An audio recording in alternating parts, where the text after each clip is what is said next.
Okay. Hi, I'm Aki. I'm the first speaker on the app. I'm Abby. I'm the second speaker on the app. I'm John. I'm the first speaker on the neg. I'm Yuzul. I'm the second speaker on the neg, and we're going to be doing a lay demo round. It should be pretty slow and it consists of stock arguments, so it should be pretty easy to follow along. We're all good to go? Cool. Just playing up case and I will get started. Okay. We affirm the European Union should establish a nuclear sharing agreement with France to create an independent deterrence capability.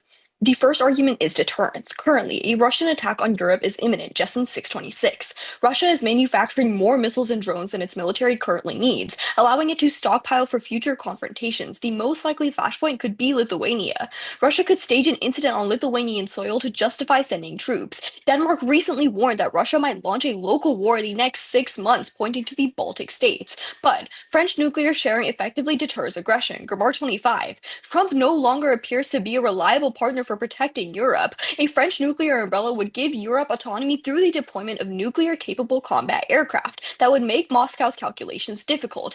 Visible presence of aircraft could prevent Russia from attacking countries in the region, as an attack could provoke a French nuclear response. And future projects ensure lasting deterrence. Newdic 25. France will establish another nuclear capable base to host the new hypersonic missiles by 2035. These advanced versions represent a major expansion of France's nuclear deterrence toward Russia. Preventing war is key, otherwise, a NATO Russia war will go nuclear. Brands 19. The possibility of nuclear escalation between NATO and Russia over the Baltic region is high. A NATO counteroffensive is precisely the situation Russian nuclear doctrine seems meant to avert. Russian officials understand their country could lose a long war. A NATO-Russia war could thus go nuclear if Russia escalates to preserve gains. This war could lead to catastrophic effects. Star 14. The consequences of even a small nuclear war would include catastrophic disruptions. Peer-reviewed studies found nuclear weapons would destroy the human race. Nuclear firestorms would produce millions of tons of smoke, creating ice age weather conditions where no crops could be grown. The second argument is Polish proliferation. Poland is looking to acquire nuclear weapons by any means necessary. Courtney 6-9. Poland could seek its own nuclear weapons or turn to France for protection. Prime Minister Donald Tusk said Poland must pursue capabilities related to nuclear weapons. Indeed, Nikolov 25 corroborates. Poland has embarked on an unprecedented endeavor to develop its own nuclear warheads amid uncertain NATO's security guarantees. This reflects Poland's response to threats from Moscow and Trump's wavering commitment.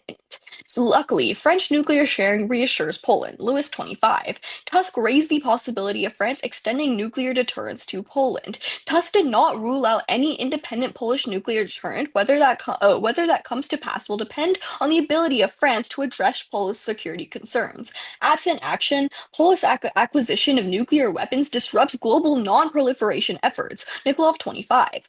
Poland's pursuit of an independent nuclear arsenal raises questions about alliance dynamics and global non-proliferation. Russia is likely to view it as a direct provocation, escalating nuclear deployments. Within NATO, Poland's actions could strain alliance unity. Poland could undermine global non-proliferation, encouraging other nations to pursue nuclear ambitions. This greenlights global proliferation will stall at all 25. The global consensus against nuclear arms is weakening. Iran now faces an immediate decision on whether to race to build a bomb. South Korea, Japan, and Taiwan remain possible nuclear states. If Iran does go nuclear, other countries in the Middle East may follow suit, including Saudi Arabia and Turkey. Proliferation increases the risk of a first strike, Kronig 14. Before reaching a state of mutually assured destruction or MAD, new nuclear states lack a second strike capability. States have an incentive to use first nuclear war could result due to reciprocal fear of a surprise attack. Cross-apply the star evidence from above. Humanity is at risk if you do not vote affirmative.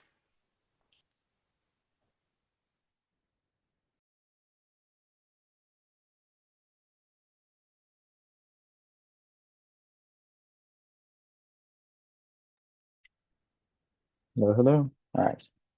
Let me get a sip. Stay hydrated. Anyways, time starts on my first word.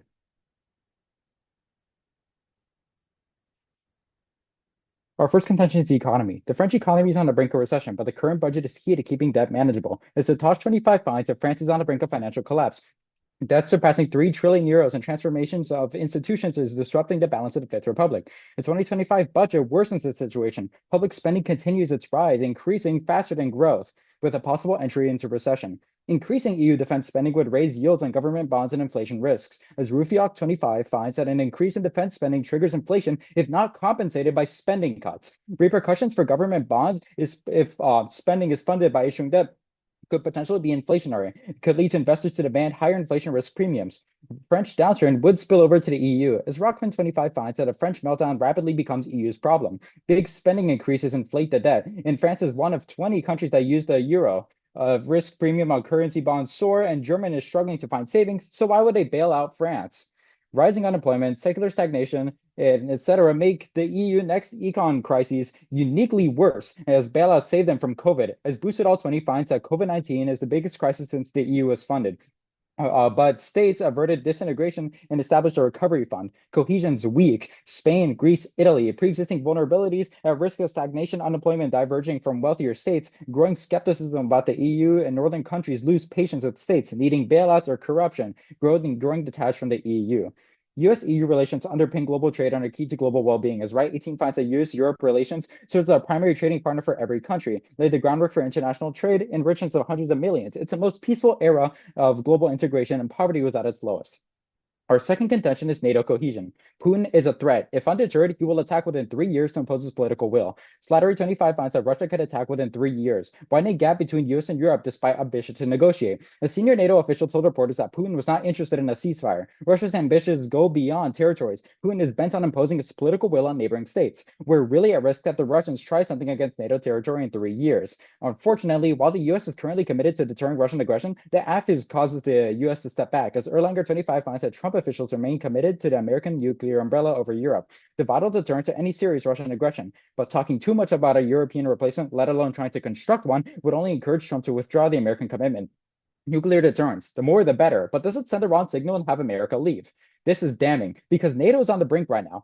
Trump pulling from NATO Dexit, and France doesn't have the military to fill in, as Brands 23 finds that NATO will need every bit of resilience to meet its current challenge. NATO is being tested by Russia's aggression. Trump is now magnifying NATO's other crises. A transatlantic split would rip the guts out of NATO. It would leave Europe struggling to project power to counter the Russian threat. The continent can't quickly replace NATO's American-led command structures, nor can the French take over America's nuclear responsibilities. They lack the big arsenals required to make extended deterrence work. An American absence would rip the crucial safeguards away. Political and economic rivalries take on menacing undertones. Arms races resume and nuclear proliferation becomes more common. Trump wouldn't have to formally withdraw from NATO, destroying cohesion and trust has the power to make it fatal.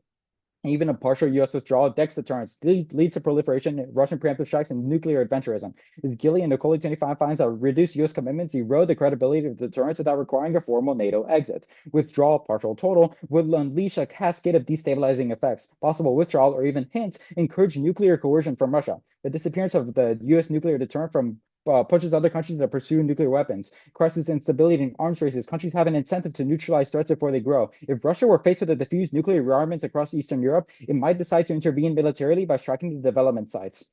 Even a limited nuclear conflict leads to catastrophic effects. The Star 14 finds that small nuclear war would include a catastrophic disruption of the global climate and the destruction of the ozone layer. If global famine would result, and a war fought with less than half of US or Russian nuclear weapons would destroy the human race. To save lives, you vote neg.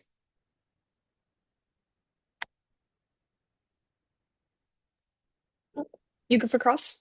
Yeah, Great. Can I take the first question? yeah, of course. So, how much money is France currently spending to maintain its nuclear arsenal? I don't have an exact number of how much money it's currently spending to maintain its nuclear arsenal, but what I can tell you is that the French economy is on the brink. That's our Satosh 25 card. So, I could tell you that it's spending right now billions of pounds to maintain its nuclear arsenal. How does cost sharing to the EU make that much more expensive that it's going to collapse the French economy?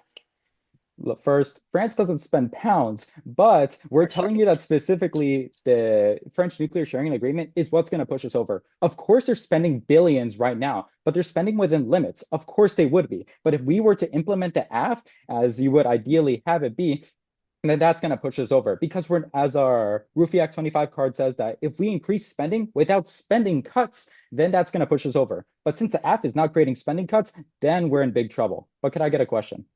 Sure. Okay, is Russia a threat right now? Or Yeah. sorry.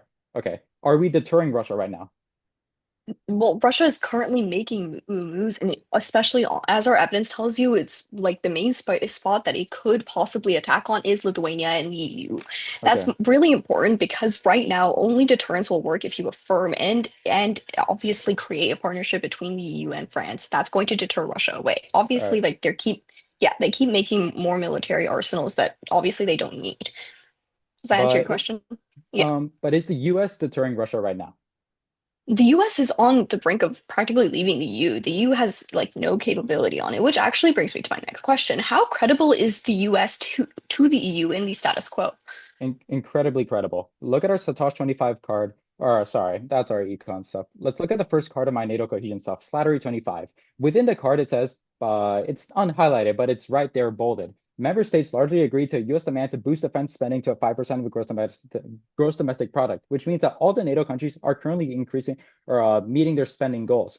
But if we also look to our here are the Erlanger 25 card that tells you that the US is currently committed. Quote, Trump officials remain committed to the American nuclear umbrella. Even if Trump is wishy-washy and his rhetoric is weird, as long as he keeps his nuclear umbrella there, Russia is deterred. But if we were to create a replacement, Trump sees this as, why do I need a nuclear umbrella if Europe is So, just going to create their own? So sure, they leave. sure. Let's go to the Erlanger evidence. It specifically says in the unhighlighted part, his evident hostility toward Europe has so unnerved America's traditional European allies that it has provoked strong doubts that they can depend on the United States. So your own evidence tells you that the EU is doubting the United States' support to their area. Is it still that credible in the status quo? Yeah, because it doesn't matter if the EU countries are deterred by the US. As long as Russia is deterred, which is exactly our case, then Russia proves no threat post-deterrence. That's our Okay, case. that's Thank you. All right, cool. Is everybody ready for the Aff rebuttal? Cool. On my first word. Go to the first argument on the economy. First, defense spending can boost France's economy. Madeline 25 finds that Macron has set a target of increasing military spending to 3.5% of GDP. The effect on GDP growth could rise from 0.5 points to over 1 point. Savings accumulated by the French have increased since COVID. Over 600 billion euros were invested into saving accounts. The idea is to direct part of these towards military spending. A, this means that France is already increasing military funding, which means that it can fund nuclear sharing. B, it postdates their Satosh evidence by a month. France's economy will probably be fine. But C, the Rufiak evidence says that high inflation happens only if the plan is solely funded by debt. The Madeline evidence indicates there are already other financing plans in place. But second, nuclear sharing would be jointly financed, which reduces France's burden. Briancon 25 finds that if a group of countries decides to plow ahead, the financing of European nuclear deterrence can only be based on joint funding. It should involve all European members who would be liable in proportion to their GDP to avoid free riding. But third, French nuclear sharing unites the EU. That's key to increasing interconnectedness and trust, which would mutually benefit European countries' economies. Bot25 finds that the EU growth gap is widening as trade tensions rise. A stronger singular market could deliver fast growth and security. Priorities include boosting innovation, supporting businesses, and enhancing economic security by consolidating markets, particularly in defense. But fourth, COVID proves that Europe is able to recover. Heinbach 20 finds that the EU proves to be resilient. High levels of diversity, skills, innovation, and governance. Highly qualified workers are employed in jobs that are crisis resistant. But fifth, the bus evidence says that bailouts wouldn't happen anymore because Europe is feeling might not happen because Europe is feeling fragmented. Nuclear sharing solves by creating a unified defense pact, which means that countries are more likely to help each other out economically. But six, the right evidence sucks. A, it's 7 years old and doesn't take into account Trump pulling out of European alliances. And B, we tell you EU-US trade relations are low right now, which means we should be seeing their impact. Valero and Nardelli 25 finds that the US has imposed tariffs on almost all of its trading partners. The EU estimates that US duties cover 70% of its exports to the US, and the EU has approved tariffs on American products in response to Trump's levies. But on the NATO argument, First, at the top, the slattery evidence concedes our uniqueness. Both sides agree that Russia is going to attack Europe in the status quo, which means that the AF is uniquely key to resolving the crisis. But second, Trump is unpredictable. Smith 25 finds that Trump's unpredictability causes great anxiety, particularly his repeated questioning of the mutual defense promise. Trump has repeatedly treated the European members of the alliance with hostility and for years suggested that he would not honor Article 5. Although he had tried to allay these fears, many officials say occasional notes of support do not undo the damage of undermining an alliance built on trust. That means Trump's killing deterrence now, especially given his track record of pulling out of global organizations. The US nuclear umbrella is failing. But third, they put themselves in a double bind. Either NATO is on the brink right now because Trump's pulling out, or Trump reaffirmed the nuclear umbrella assurances and NATO remains strong. In either scenario, their own evidence concedes a Russian attack is imminent. Clearly, current deterrent forces are not strong enough. But fourth, French nuclear capabilities enhance NATO. Malarnsky 24 finds that France's nuclear capabilities reinforce NATO nuclear deterrent through strategic flexibility and strong bilateral cooperation with NATO. France's nuclear capability offers a multiplier of French leadership and a promoter of a European defense. But fifth, nuclear sharing is more credible than the US. Meyer 25 finds that American commitment is ambiguous. Domestic political instability is a valid concern. A framework in which France extends their nuclear umbrella to European allies would strengthen deterrence and signal European resolve. The proximity of European capitals geographically means any nuclear aggression would affect all of Europe. Extended deterrence, if offered by a European state, would inherently be more credible than the US. But sixth, even then, the Erlanger 25 evidence is power tag. It just says European officials fear Trump revoking the nuclear umbrella, not that it would happen or that the US nuclear umbrella is actually working. That's why we affirm.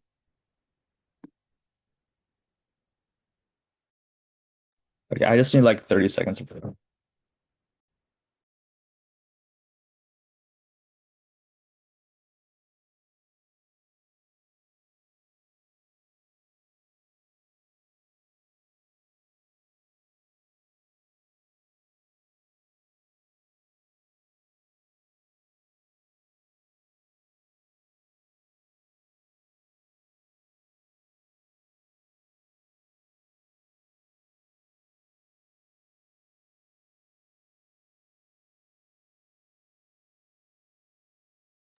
Okay, I don't know how much prep that was, but it's just gonna be frontlining and then down the other side. I'll start on my first word.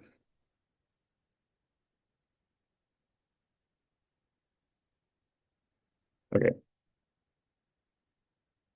On the economy, the first response they gave is that more spending would increase their economy. But just because we have increased spending doesn't mean we're non-unique, because they still set goals within those limits and the AF goes past them. But moreover, we would say that the missed opportunity cost that comes with increased defense spending, i.e., less spending in R&D and things like infrastructure, actually means there's actually net negative economic growth. But two, they say it will be jointly funded, but this does not matter because if spending increases, it doesn't come with spending cuts. We would still go over the limit, just as our Rofiak evidence says. But moreover, in our case, it says that countries like Germany and Poland, who would be actually be like involved in the joint spending, do not have the budget currently to actually take part in France nuclear sharing. But three, they indict our bot evidence, but that does not talk about nuclear sharing, just that the market is good. Post-AF it is not good, which is what the entire thesis of our argument is. But four, just because it recovered doesn't mean that it will be good again. Our evidence also indicates that post-COVID, our economy is a lot more fragile, which means that we're more likely to be pushed over the brink in the status quo. Five, they indict our right evidence, but this is irrelevant because Europe is still key to the global economy because they're a massive producer of goods. But six, the last response they give is tariffs, but tariffs just cause buyers to look elsewhere for goods. In a French recession specifically, it uniquely decked the economy with little warning because our links are specifically about a French recession. On NATO.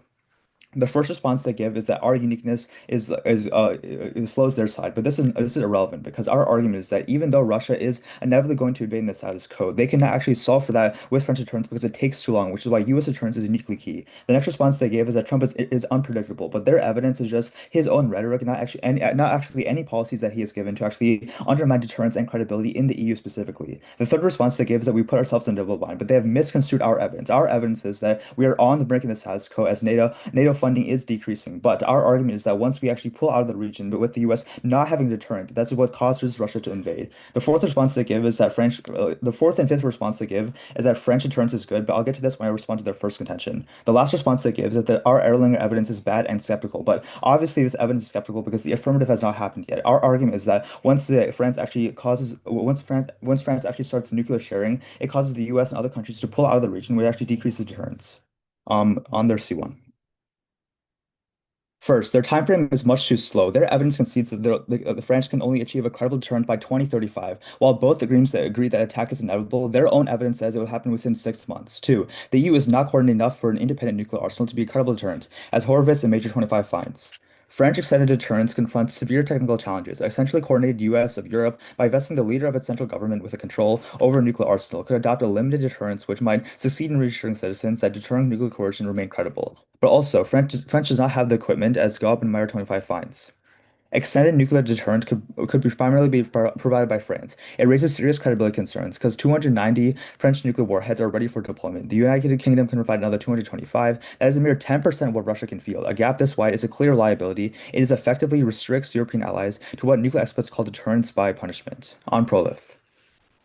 First, their uniqueness flows to us because it says Poland is interested in housing US missiles in our umbrella, which is impossible post-AF. But two, the AF would generate doubt about American nuclear credibility, which would cause mass proliferation. Kabbalah 24 finds, or Panda 25 finds. American allies are considering nuclear sharing agreements. Even if they are friends, they're more likely to chart oppositional economic policies. Allies face attack as they're sought to build a bomb. Russia, China, North Korea will have sabotage strikes, or even worse, attempts to drag us into a major conflict. Even with successful actions after acquiring nuclear weapons, it would force Washington to intervene in wars. But four, their internal link, their current evidence, is specific to Iran acquiring nuclear weapons, not European powers, which is vastly different because Iran and the area of West Asia is an area in which there's a lot more tensions, whereas in Europe, there's things like Article 5 protecting countries from being first strike in the first place.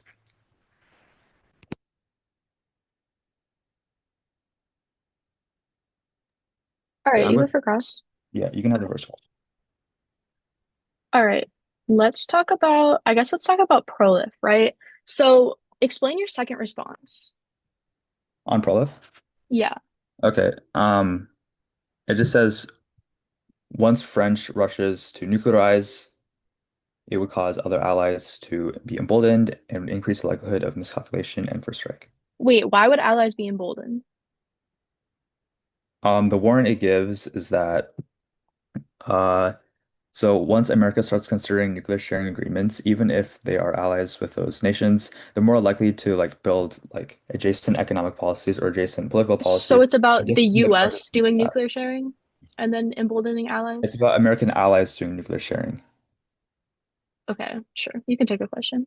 Okay, let's go on deterrence. Your second piece of evidence says that states are warning of a Russian invasion in 6 months. How do you Mhm. solve if the deterrence takes place by 2035?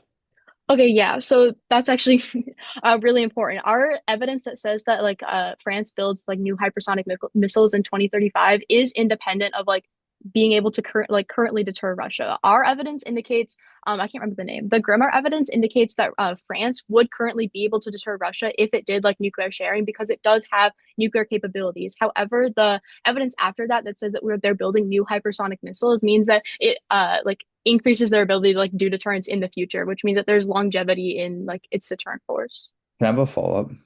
Yeah. Our evidence indicates that France's 290 warheads and UK's 225 combined is only 10% of Russia. Why is that a Yeah. credible deterrent? Yeah, because we would say Russia doesn't want to get probably doesn't want to get nuked. And so if like France is Wait, your brand's agreeing evidence to says that they're willing to use nuclear weapons. I Both mean, sides yeah, agree because on they think that that's going to like stop them from, or like they think that's going to stop NATO from like getting involved, and it's also going to prevent like a long war that they're probably going to lose. We've seen that they're like losing in Ukraine. However, we would say that like they're willing to attack those countries because like NATO is seen as weak right now. That's what your evidence says right now, and our evidence finds that Trump is pulling out of those agreements, which is why they don't view like the NATO threat as credible, which is why France actually like doing nuclear sharing would be credible, and they don't want to like obviously mess with that. that. Okay. Okay, let's talk about, okay, let's look at this econ argument. So, like, what does like going past the limit even mean? Because if France is able to like finance like military spending through other things that are not debt, how is that going to cause like a recession?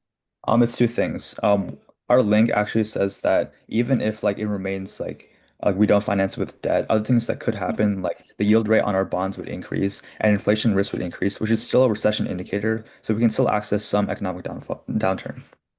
Sure. Okay, Okay, we I have like don't. 5 seconds left. Okay. Aki, do you want to take prep? Yeah, I was gonna start now.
Great, that was a minute, 5 seconds. It'll be going down, I guess, the F and then the meg. Um, okay, is anyone not ready? All good. Cool.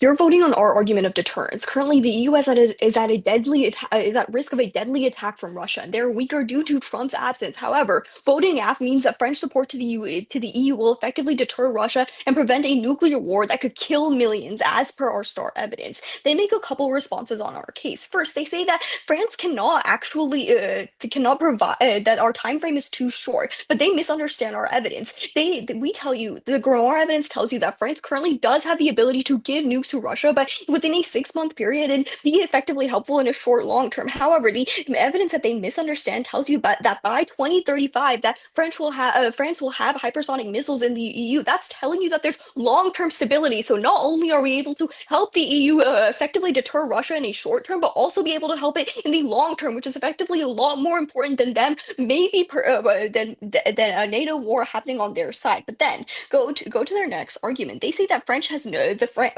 no equipment to possibly deter anything. But no, it's the fact that Russia would not an area that could possibly nuke them back. So the perception that France is there helping with another nuclear embargo in the EU would effectively deter Russia from the area. You're simply voting there. They make no actual arguments on their case, and you're voting on long-term stability compared to short-term on the negative side.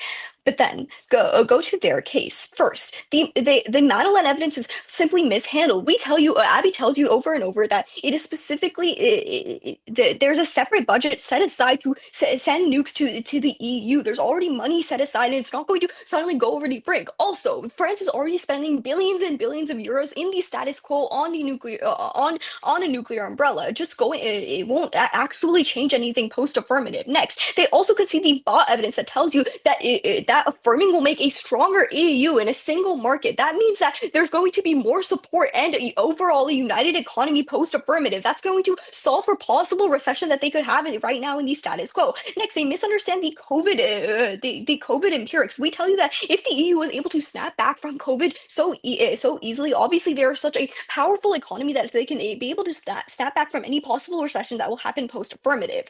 Next, go to NATO.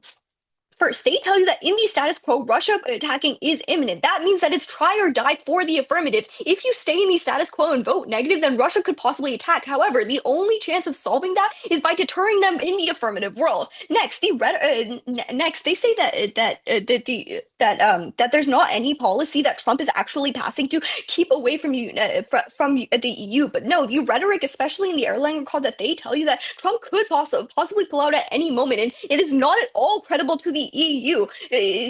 Obviously, the EU would prefer France in a more credible situation than the United States. Yeah, that's.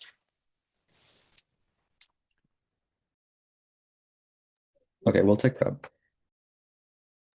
We took 34 seconds last time. That'll start now.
All right, that's 2 minutes.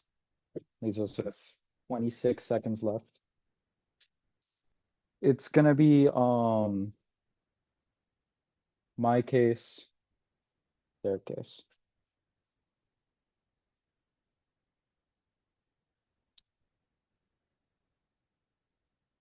Okay.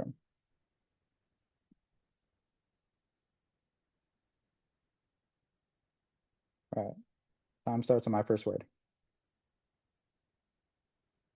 Let's look at my first contention. We're telling you, they tell you that France has already spent billions of euros on their defense spending, and what's going to send them over the tipping point. We're going to agree that the F is not going to be a considerable increase. They already spent too many. We're not going to see an impact. But where you're voting is our second contention of NATO cohesion. Putin is a threat. If undeterred, he will attack within 3 years to impose his political will. That's just Slattery 25 card. But thankfully, our Erlanger 25 card tells you that Russia is currently being deterred by the United States to push back Russia. But the thing is, if we are to do the AF, then he's going to see the replacement and then pull out. They don't interact with the actual warrants. The U.S. would pull out when they see a European replacement. Unfortunately, NATO's on the brink right now, and because they don't have the funding or the weapons. That's our brand's evidence, and France cannot fill in. That's the uncontested warrant from our brand's evidence. The French don't have enough nukes to support the rest of the EU. And given that U.S. pulls out and NATO collapses, then even a partial U.S. withdrawal with deck deterrence lead to proliferation, and Russia would preemptively strike in order to stop the Eastern European deterrent proliferation. And even a limited nuclear conflict leads to catastrophic effects. As Star 14 tells you, it would destroy the ozone layer and lead to extinction. They give a few responses first. One, they tell you that the squall is imminent, that it's gonna lead to a whole lot of bad things. But the thing is, we tell you that right now the U.S. is deterring. We tell you that the U.S. is a credible nuclear umbrella. They tell you that Trump has got a ton of rhetoric and it's not reliable. But the thing is, it doesn't matter insofar as Russia sees a threat. Is Russia going to take the chance against the U.S.? Heck no. But they might against Russia or France, and that's our entire argument. Then they tell you that there's no policy and that Trump could pull out at any second. That's exactly our argument. We're telling you that Trump is unpredictable, but that the AF could send him over. That's our Erlanger 25 evidence. But even then, let's look at the weighing. First on time frame, we're telling you that Russia could attack within 3 years, but at the soonest, their long-term deterrence could only be by 2035. But even then, they tell you that they're going to attack within 6 months. But the thing is, when we go into their case, I'll show you exactly why that's bad. Let's get there exactly. Because first, under contention of deterrence, we're telling you that the draft Horvitz and Major 25 evidence tells you that the EU is not coordinated enough for an independent nuclear arsenal to be a credible deterrent. France does not have the weapons in order to deter Russia. There is a major disparity, which is backed up by our Gob and Mayer 25 evidence that tells you that France does not have the equipment in order to provide a credible deterrent. There's too much of a disparity between Russia's nukes and France's nukes, meaning that in 6 months, when they tell you Russia's going to attack, they cannot defend. And in 3 years, when we're going to tell you they're going to attack, they cannot defend because they tell you in their own evidence that the time frame is not going to work. Their station is going to be in 2035, but Russia attacks within 3 years. A Russian attack happens either way unless we keep up the U.S. nuclear deterrence. But then so at this point, the only place you can vote on is the United States being able to prevent a Russian attack because mainly on the time frame, but also the probability. We've seen the U.S. deter Russia in the present. There's not been an attack by Russia. But are we going to take the chance? No, because Russia sees the credible disparity between the Russian nukes and the French nukes. You don't take the chance, so you vote neg.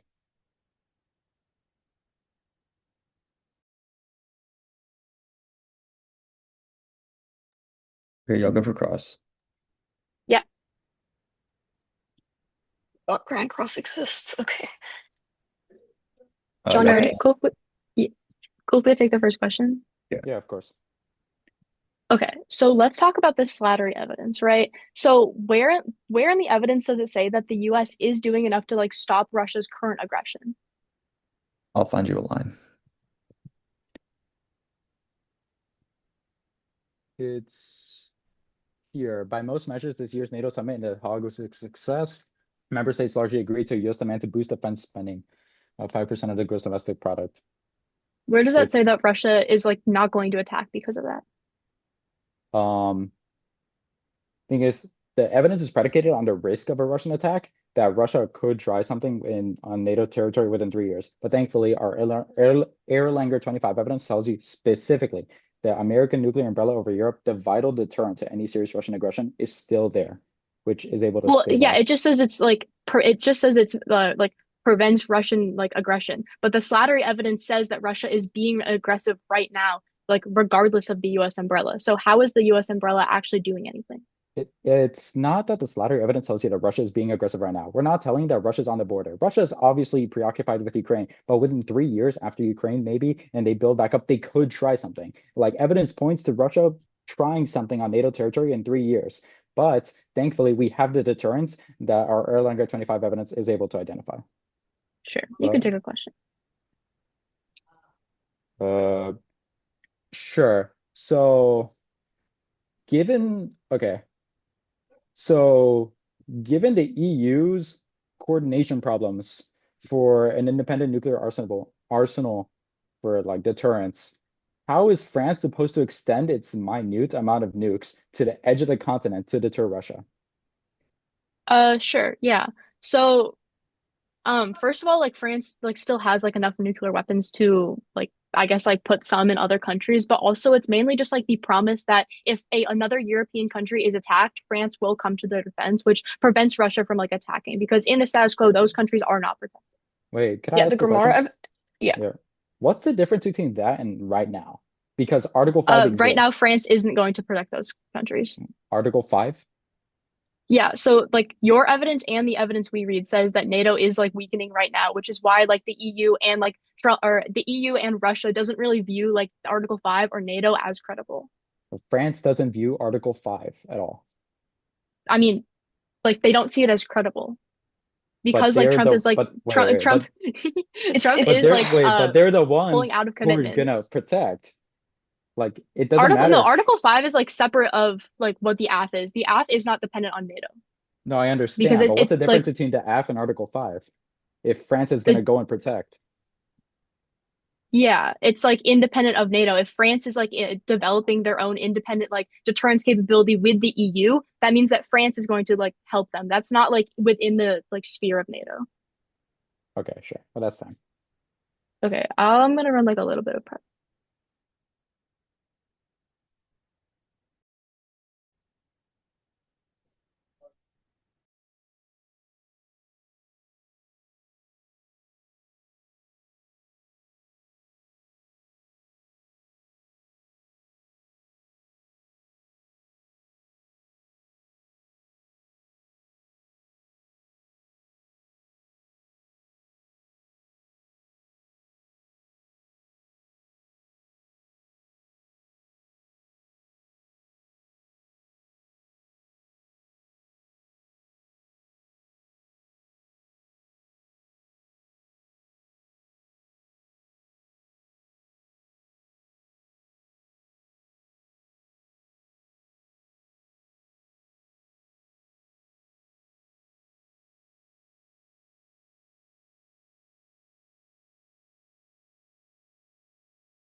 All right, that was a minute. Is anybody not ready for this speech? Cool.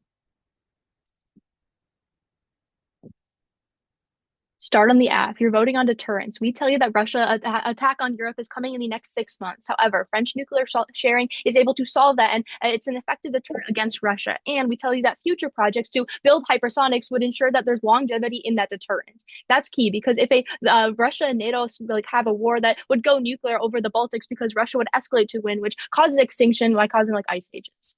They just tell you that Europe is not coordinated enough and that there's not enough weapons. But no, they have missed our grammar evidence that tells you that France does have enough nuclear weapons to deter Russia. And we would tell you that Russia does not want to risk being like struck with a nuclear weapon, which is why they do not attack the Baltic states if France extends their deterrence. The key difference is that Russia does not view like NATO as credible because Trump is pulling out and the EU is pretty fragmented, which is why they're willing to attack in the status quo. Go to the weighing. Both sides are going for nuclear war, so you break the tie on time frame. We tell you that Russia is going to attack in the next 6 months. We have no idea when Trump is going to pull out of NATO or pull out of his security commitments because he said that he wants to pull out of NATO for years, and he's been pretty wishy-washy on the actual Article 5 commitment for years, but like Russia hasn't actually attacked. And they have conceded that it is try or die. Both sides say that there's going to be a Russian attack. The only side that actually does anything to solve that is the AF. But go to their side. At the point where their slattery evidence says that Russia is going to attack, you're probably going to affirm here. Their own evidence tells you that Russia is gearing up right now. That's because like neither the EU or Russia views NATO as credible or the US umbrella as actually going to be like effective because the US is geographically distinct from Europe. Like no European country views like the US nuclear umbrella as credible. But then they've also conceded that Trump is pretty unpredictable. Trump says that he might pull out of NATO, which is why no one actually trusts the security commitments. We tell you that the only way to actually prevent Russia is by French nuclear sharing because they're able to actually provide like like the actual deterrent that prevents Russia from attacking insofar as they're actually in like Europe and are able to like protect, I guess.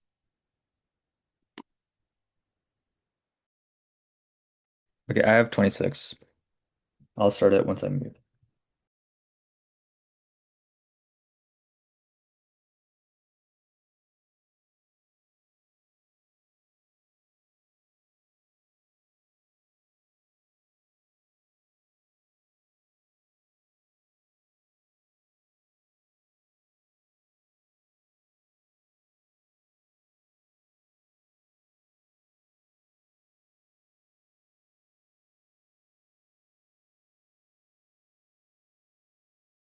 That's 26.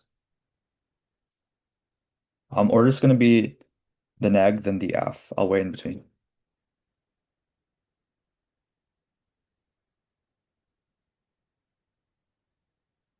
The easiest place to vote is our second contention of NATO cohesion. Our argument is very simple. Right now, Russia attack on the EU is inevitable in status quo, but thankfully, current US deterrence is enough to prevent them from attacking. Otherwise, things like proliferation, etc., would cause Russia to preemptively strike other countries, which would cause nuclear war and extinction, as both sides agree on the responses. The first thing they have said is that their uniqueness flows to their side. But again, this is through ink. Our argument is that although Russia is inevitably going to attack in the status quo, it is the current US deterrence that is enough. The response they gave in the last speech is that they're gearing up in the status quo, but gearing up does not necessarily mean that their attack will be credible now. Which is why you should assume that U.S. deterrence is effective as it has been for the last 25 years. The next response they give is that Trump is unpredictable, but this is a response that is through ink. Yes, we have agreed that Trump is unpredictable, but in this specific scenario, he will not be unpredictable because our evidence indicates that he would be willing to pull out once things like the AF happens because they do not see U.S. deterrence as credible anymore, and they abandon that in favor of French deterrence, which is a response that was not responded to in summary on the timeframe weighing. They say their arguments happen is faster because it happens in 6 months. But our time frame for both scenarios is the same because it is both is based on the idea of like Russia attacking like the EU. But where you sign your ballot for the neg, it's based on the ability to actually prevent that attack. They have zero ability to actually prevent the attack because they cannot actually prove to you that they will be able to implement this deterrence within 6 months. Whereas we've proven that current US deterrence is enough, irrespective of whether or not the Russia attacks or not.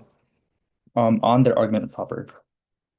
The first thing I'll extend is the Horowitz evidence, which indicates that there's not enough coordination currently for French deterrence to be effective. John gives you many warrants as to why things like lack of coordination, lack of power structure that would happen post-staff with like French deterrence actually being implemented would prevent them from actually having credible second strike capabilities against Russia. But moreover, their second card John gives you is a response that France doesn't have enough nuclear weapons to actually deter Russia. He tells you that they have less than 10% of Russia's nuclear arsenal, which means that even at max capacity and even if they can develop hypersonics in the future, it is still not enough because they have vastly less amount of nuclear weapons than Russia, which means that if Russia does attack within the next 6 months, like they say they would, then it does not matter because they have no deterrent capabilities.